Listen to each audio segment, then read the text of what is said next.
Assalamualaikum warahmatullahi wabarakatuh. Perkenalkan, nama saya Satya Nazril Pratama dari jurusan Manajemen, Fakultas Ekonomi dan Bisnis Universitas Mercu Buana.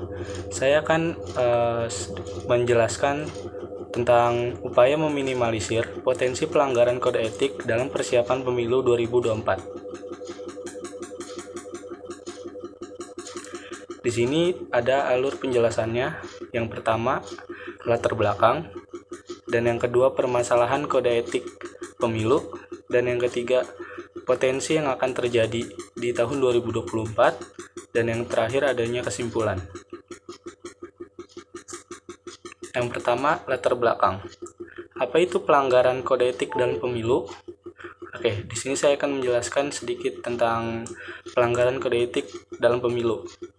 Pemilu serentak 2024 merupakan pemilu yang memiliki tingkat kerumitan yang cukup tinggi bagi penyelenggara pemilu, baik KPU maupun Bawaslu, di mana menggabungkan antara pemilu, presiden dan wakil presiden, pemilu DPR dan DPD, serta DPRD provinsi dan kabupaten atau kota. Tentu hal ini memberikan kompleksitas masalah dalam pelaksanaannya, terlebih lagi adanya rekrutmen penyelenggara di tengah tahapan, di mana tingkat pengaduan kode etik pemilu 2024 mendatang yaitu berkaca pada pemilu 2019 lalu yang didominasi pada pelanggaran perhitungan dan rekapitulasi perolehan suara serta proses rekrutmen. Pelanggaran kode etik yang dilakukan penyelenggara pemilu, yaitu membuat panitia seleksi independen yang transparan dan memberi akses keleluasan bagi pemantau pemilu dalam proses pemantauannya.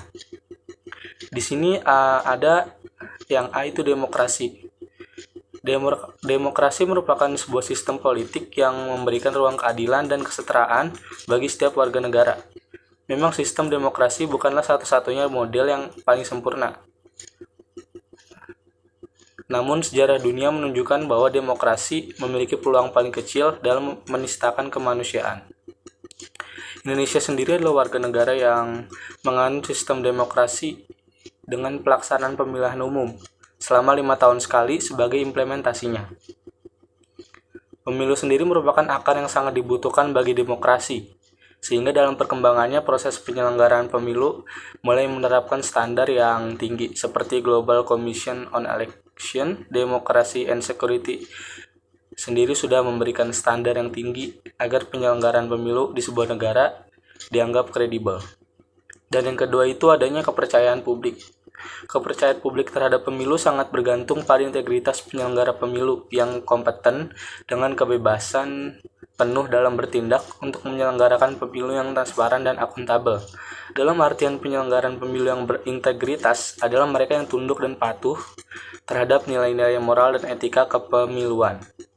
Kemudian pada akhirnya pemilu dapat dikatakan berintegritas ketika penyelenggaraan dan peserta pemilu tidak hanya tunduk dan patuh terhadap aturan rule of law saja, tetapi juga etika. Ketika pemilu sudah memiliki integritas, prinsip dasar demokrasi yaitu kesetaraan politik akan selalu dihormati. Sebaliknya, apabila pemilu dianggap tidak berintegritas, kepercayaan publik akan melemah. Legitimasi pemerintah akan menurun. Dalam proses pelaksanaannya, guna menjaga integritas penyelenggaraan pemilu, maka sangat penting adanya peran dari Komisi Pemilihan Umum, Badan Pengawas Pemilu, dan Dewan Kehormatan Penyelenggaraan Pemilu. Dan kemudian adanya penegakan hukum. Penyelenggaraan pemilu harus mampu melaksanakan tahapan sesuai dengan jadwal dan dijalankan sesuai kerangka hukum pemilu secara tepat tanpa pandang bulu, dioperasikan secara jujur dan adil. Penting juga untuk menegakkan hukum terhadap penyelenggaraan pemilu guna menjaga integritas penyelenggaraan pemilu dalam pelaksanaan pemilu yang jujur dan adil, berangkat dari konsep pentingnya keadilan dalam penyelenggaraan pemilu atau electoral justice.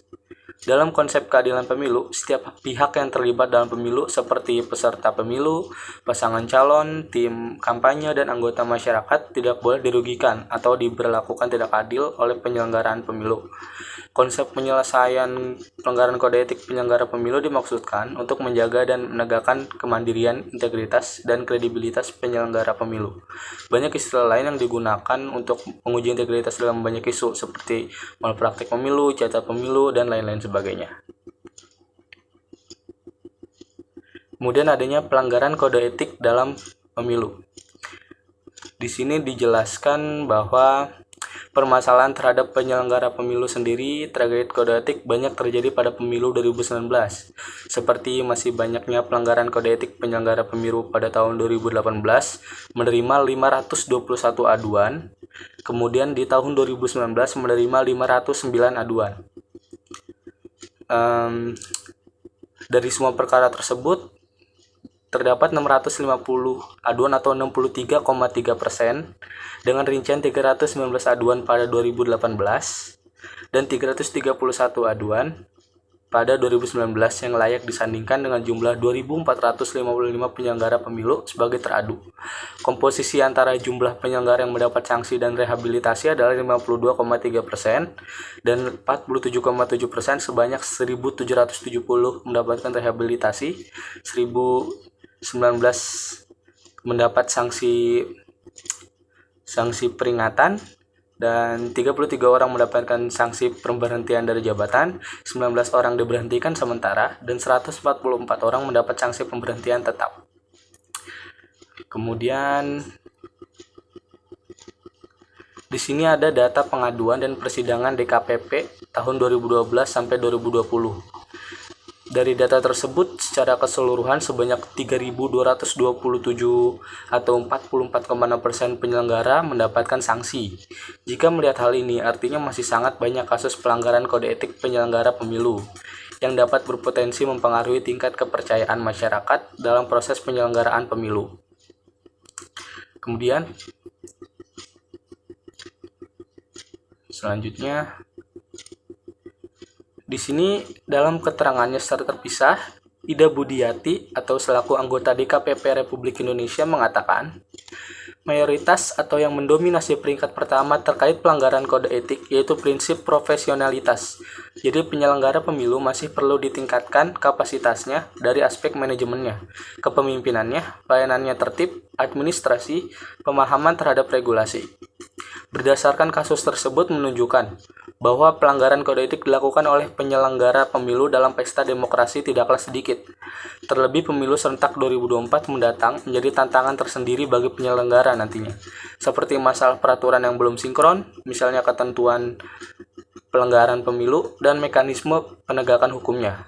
Kemudian masalah problem normatif dan regulasi, kekosongan norma, dan ambiguitas peraturan yang menyebabkan penafsiran berbeda. Oke, selanjutnya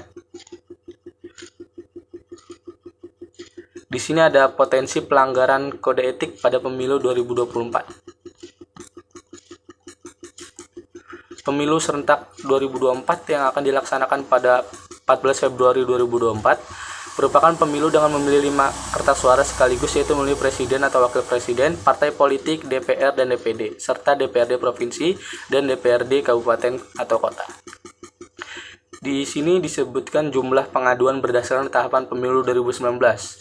Berdasarkan jumlah pengaduan dan pelanggaran kode etik penyelenggaraan pemilu tahun 2019, tahapan pemungutan dan perhitungan suara serta rekapitulasi perhitungan suara merupakan tahapan yang krusial. Dari 506 pengaduan, sebanyak 64 pengaduan terkait tahapan pemungutan dan perhitungan suara dan 189 pengaduan terkait tahapan rekapitulasi perhitungan suara. Baru kemudian disusul tahapan kampanye sebanyak 45 pengaduan dan pencalonan caleg serta paslon presiden dan wakil presiden sebanyak 25 pengaduan.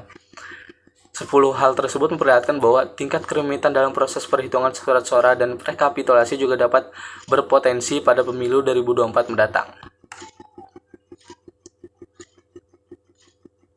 Selanjutnya, kesimpulan yang dapat diambil yaitu upaya meminimalisir, yaitu dengan penyelenggara pemilu harus lebih transparan dan melibatkan stakeholder dalam penguatan pengawasan pemilu.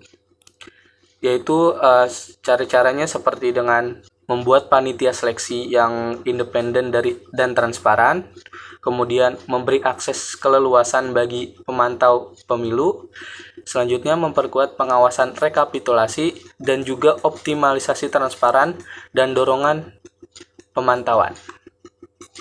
Oke. Sekian presentasi yang bisa saya sampaikan. Kurang lebihnya mohon maaf. Wassalamualaikum.